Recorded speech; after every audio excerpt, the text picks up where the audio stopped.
ಮಳೆ ನಿಂತರೂ ಮಳೆಹನಿ ನಿಲ್ಲದು, ಹುಟ್ಟುಹಬ್ಬ ಮುಗಿದರೂ ಸೇವೆ ನಿಲ್ಲದು. ಬಡ ವಿದ್ಯಾರ್ಥಿಗಳಿಗೆ ನೋಟ್ಬುಕ್ ಪೆನ್ನು ವಿತರಣೆ ಮುಂದುವರೆಸಿದ ಸಮಾಜ ಸೇವಕಿ ಸವಿತಾ ಅಶೋಕ್ ಚಲವಾದಿ. ಇಳಕಲ್, ಮಳೆ ನಿಂತರೂ ಮಳೆಹನಿ ನಿಲ್ಲದು ಎಂಬ ಗಾದೆಯಂತೆ ಸಮಾಜ ಸೇವಕಿ ಸವಿತಾ ಅಶೋಕ್ ಚಲವಾದಿ ಅವರ ಜನ್ಮದಿನದ ಸಂಭ್ರಮ ಮುಗಿದರೂ ಅವರ ಸೇವಾ ಕಾರ್ಯ ಮಾತ್ರ ನಿರಂತರವಾಗಿ ಸಾಗುತ್ತಲೇ ಇದೆ. ಜನ್ಮದಿನದ ಅಂಗವಾಗಿ ಆರಂಭಗೊಂಡ ಬಡ ಹಾಗೂ ಆರ್ಥಿಕವಾಗಿ ಹಿಂದುಳಿದ ವಿದ್ಯಾರ್ಥಿಗಳಿಗೆ ನೋಟ್ಬುಕ್ ಮತ್ತು ಪೆನ್ನುಗಳ ವಿತರಣೆ ಕಾರ್ಯಕ್ರಮ ಈಗಲೂ ಮುಂದುವರೆದಿದ್ದು, ನೂರಾರು ವಿದ್ಯಾರ್ಥಿಗಳಿಗೆ ಅಗತ್ಯ ಶೈಕ್ಷಣಿಕ ಸಾಮಗ್ರಿಗಳನ್ನು ವಿತರಿಸಲಾಗುತ್ತಿದೆ. ಶಿಕ್ಷಣವೇ ಮಕ್ಕಳ ಭವಿಷ್ಯದ ಅಡಿಪಾಯ ಎಂಬ ಧ್ಯೇಯದೊಂದಿಗೆ ಸವಿತಾ ಅಶೋಕ್ ಚಲವಾಡಿಯವರು ಯಾವುದೇ ಪ್ರಚಾರದ ನಿರೀಕ್ಷೆಯಿಲ್ಲದೆ ಸೇವೆ ಸಲ್ಲಿಸುತ್ತಿದ್ದು, ಅವರ ಈ ಕಾರ್ಯಕ್ಕೆ ಸಾರ್ವಜನಿಕರು, ಪೋಷಕರು ಹಾಗೂ ವಿವಿಧ ಸಂಘ ಸಂಸ್ಥೆಗಳ ಪದಾಧಿಕಾರಿಗಳು ಮೆಚ್ಚುಗೆ ವ್ಯಕ್ತಪಡಿಸಿದ್ದಾರೆ. ಬಡ ವಿದ್ಯಾರ್ಥಿಗಳ ಮುಖದಲ್ಲಿ ಮಂದಹಾಸ ಮೂಡಿಸುವ ಈ ಸೇವಾ ಕಾರ್ಯ ಸಮಾಜಕ್ಕೆ ಮಾದರಿಯಾಗಿದ್ದು, ಶಿಕ್ಷಣಕ್ಕೆ ಉತ್ತೇಜನ ನೀಡುವ ಇಂತಹ ಮಾನವೀಯ ಕಾರ್ಯಗಳು ಇನ್ನಷ್ಟು ವಿಸ್ತರಿಸಲಿ ಎಂಬ ಆಶಯವನ್ನು ನಾಗರಿಕರು ವ್ಯಕ್ತಪಡಿಸಿದ್ದಾರೆ.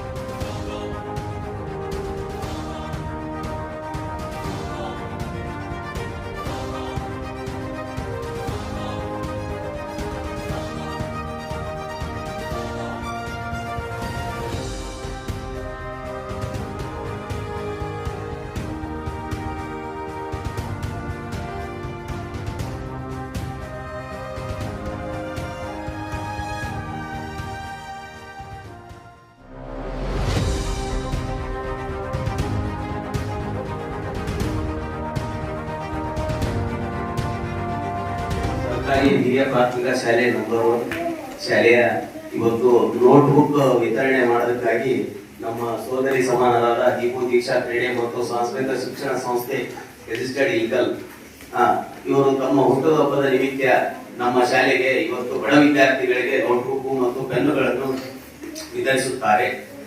ಅದೇ ರೀತಿಯಾಗಿ ನಾವು ಮಕ್ಕಳಲ್ಲಿ ಕೇಳೋದೇನೆಂದರೆ, ನೀವು ವಿದ್ಯಾಭ್ಯಾಸ ಅತಿ ಶ್ರದ್ಧೆಯಿಂದ ಮಾಡಬೇಕು. ಮೊದಲೇ ನಿಮ್ಮ ತಂದೆ ತಾಯಿಗೆ ನೀವು ದೇವರು, ಎರಡನೇ ದೇವರೇ ನಿಮ್ಮ ಗುರುಗಳು. ಅವ್ರು ಏನು ಹೋಮ್ವರ್ಕ್ ನಿಮಗೂ ಪ್ರತಿದಿನ ಹಾಕಿಕೊಡ್ತಾರ, ಅದು ಚಾಚು ತಪ್ಪದೇ ಮಾಡಿ ಮುಂದೆ ಮತ್ತವ್ರು ನಿಮ್ಗೆ ಏನಾರ ಇದು ಇದ್ರ ಅಂದ್ರೆ ಸಮಸ್ಯೆಗಳು ಕೇಳ್ರಿ ಸರ್ಗೆ. ಆಮೇಲೆ ಸರ್ಕಾರ ನಮ್ಮ ತೋಂತಾಳರಣ್ಣ ಹೇಳಿದಂಗೆ ಸರ್ಕಾರ ಸಾಕಷ್ಟು ಸವಲತ್ತುಗಳನ್ನು ಕೊಟ್ಟಿದೆ. ಇವತ್ತ ಡಬಲ್ ಡಿಗ್ರಿ, ಕೆಲವೊಂದು ರಾಜ್ಯದಾಗ ಡಬಲ್ ಡಿಗ್ರಿ ಮಟ್ಟನೂ ಉಚಿತವಾಗಿ ಶಿಕ್ಷಣ ಘೋಷಣೆ ಮಾಡಿದ್ದಾರೆ.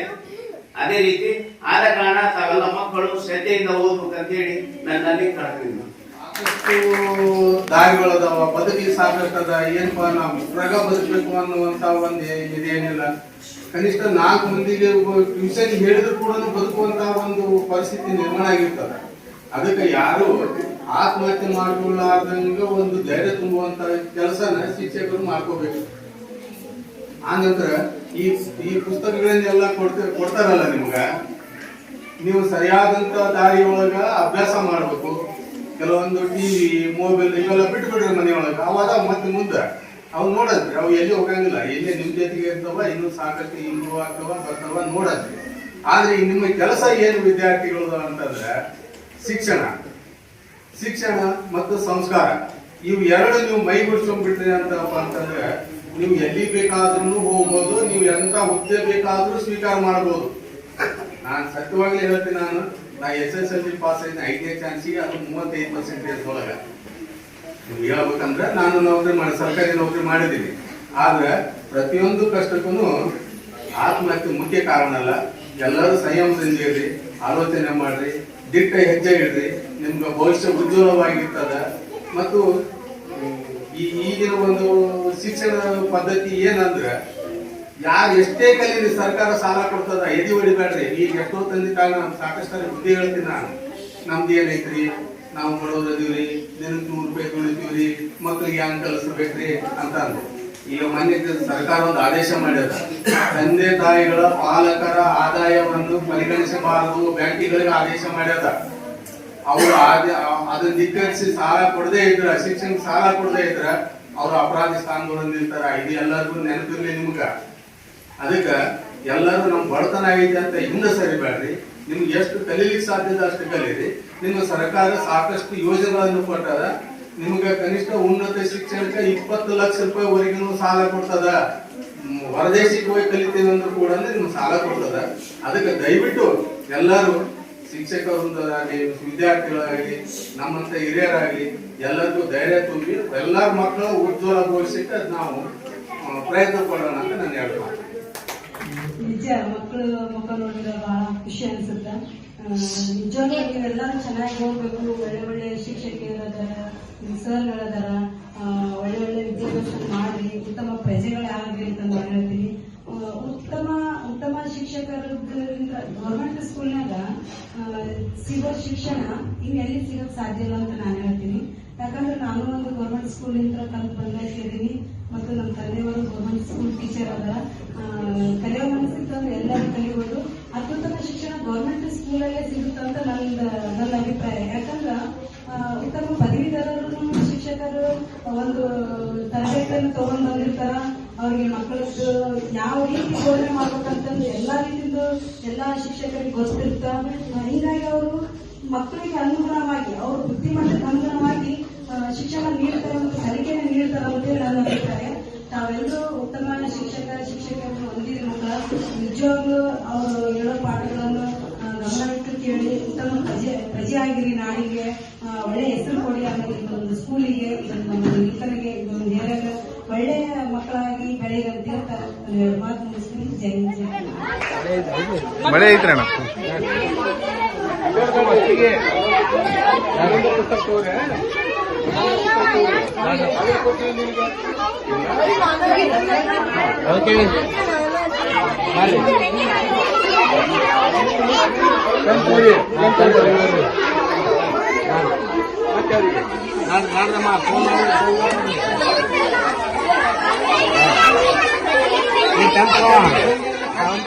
ಇವತ್ತು ನಮ್ಮ ಉದ್ದಿಮೆದಾರಂತ ಅಶೋಕ್ ಚಲವಾದಿ ಅವರ ಧರ್ಮಪತ್ನಿ ಮಾತೃಶ್ರೀ ಸವಿತಾ ತಾಯಿಯವರ ಹುಟ್ಟುಹಬ್ಬದ ನಿಮಿತ್ತವಾಗಿ ಇವತ್ತು ಇಡೀ ನಮ್ಮ ತಾಲೂಕಿನ ತುಂಬ 12,000 ನೋಟ್ಬುಕ್ಗಳನ್ನು ಹಂಚಿದ್ದಾರೆ.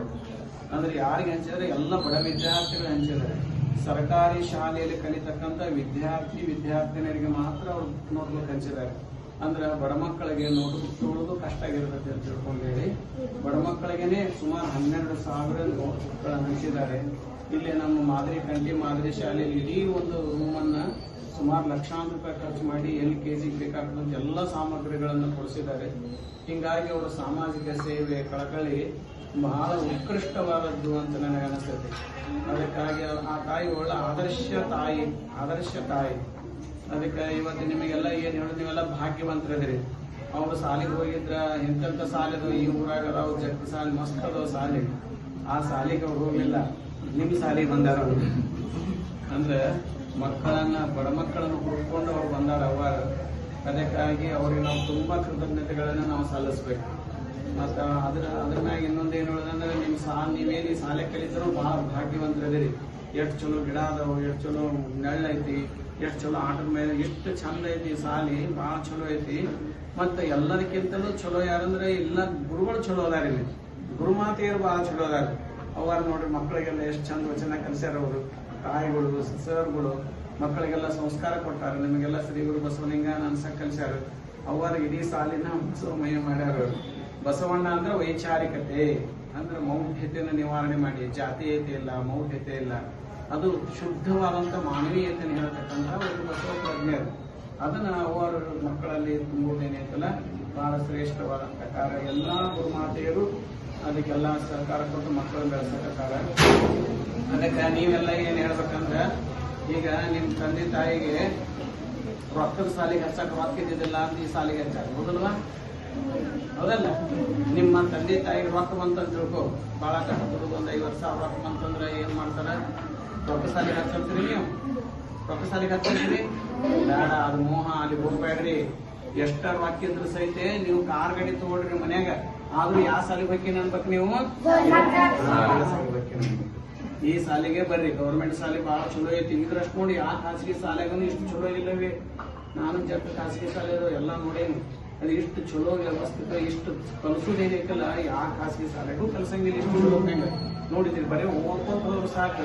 ಎಷ್ಟು ಜ್ಞಾನ ಬರ್ತೈತಿ. ಎಲ್ಲಾ ವ್ಯಾಕರಣ ಗೀಕರಣ ಎಲ್ಲ ಬರ್ದಾರ. ಇದನ್ನೆಲ್ಲ ಓದ್ಬೇಕಾದ್ರೆ ಒಂದ್ ದಿವ್ಸ ಬೇಕಾಗತ್ತೆ ಕಾಣತೈತಿ. ನಮ್ಗೆ ನಾಮಪದಗಳೆಲ್ಲ ಪ್ರಕಾರಗಳೆಲ್ಲ ಗ್ರಾಮರ್ ಐತಿ, ಅಷ್ಟು ಐತಿ. ಬರೀ ಎಷ್ಟು ಚಂದ ಬರ್ದಾರವ. ಅದಕ್ಕೆ ಇಂಥ ಜ್ಞಾನ ಯಾವ ಶಾಲೆಯಲ್ಲಿ ಸಿಗಂಗಿಲ್ಲ. ಅದಕ್ಕಾಗಿ ನೀವು ರೊಕ್ಕದ ಸಾಲ ತಿಳ್ಕೊಂಡು ಮೂವ ಬಿಟ್ಕೊಂಡು ಅಲ್ಲಿಗೆ ಹೋಗಕ್ ಹೋಗ್ಬೇಡ್ರಿ. ನಿಮ್ ಮನೆಯಾಗ ಎಷ್ಟ ರೊಕ್ಕ ಬರ್ಲಿ, ಅದು ನಿಮ್ ತಂದೆ ತಾಯಿ ಎಷ್ಟ ರೊಕ್ಕ ಬರ್ಲಿ, ರೊಕ್ಕ ಸಾಲಿಗೆ ಹಚ್ಚನು ಅಂದ್ರೆ ನೀವೇನಿರ್ಬೇಕ, ನಾವ್ ಅಲ್ಲಪ್ಪ ರೊಕ್ಕ ಸಾಲಿ ಬಲ್ಯ ನಾ ಎಲ್ಲಿ ಹೋಗ್ಬಿಟ್ಟು ಅನ್ಬೇಕು, ಏನ್ಬೇಕು, ಅದು ನಿಮ್ ಸಾಲಿ ಬಾಳ ಇದ ಸಾಲಿಗೆ ಬರ್ಬೇಕು, ಸಾಲಿಗೆ ಬರ್ಬೇಕು. ಈಗ ನೀವೇನಾರ ಮತ್ತೆ ಮುಂದ್ ವರ್ಷ ಯಾರ ಸಾಲಿಗೆ ಹಚ್ಚವ್ರಿದ್ರೆ ಅಂದ್ರೆ ನಮ್ ಸಾಲಿ ಬಾಳ ಚಲೋ ಐತಿ, 9ನೇ ನಂಬರ್ ಸಾಲಿಗೆ ಹಚ್ಚ ಬರ್ರಿ ಅಂತ ಅವ್ರು ಕರ್ಕೊಂಡ್ ನೀವು ಕರ್ಕೊಂಡ್ ಬರ್ತೀರಿ.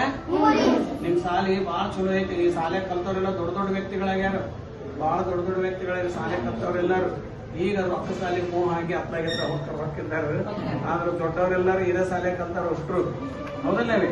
ಅದಕ್ಕೆ ನೀವು ಈ ಶಾಲೆಗೆ ಯಾರು ಕಲಿತಾರೋ ನೀವು ದೊಡ್ಡ ವ್ಯಕ್ತಿಗಳಾಕಿರ್ ಮುಂದೆ, ತಿಳಿತಾ? ಇಲ್ಲಿ ವಾತಾವರಣ ಚಲೋ ಐತಿ, ಇಲ್ಲಿ ಸಂಸ್ಕಾರ ಚಲೋ ಐತಿ, ನೀವೆಲ್ಲರೂ ಇದೇ ಶಾಲೆಗೆ ಬರ್ರಿ ಅಂತ ನಿಮಗೆ ವಿನಂತಿ ಮಾಡ್ಕೊಂಡು ಈ ಮಾತು ಮುಗಿಸ್ತೀನಿ. ಶರಣ.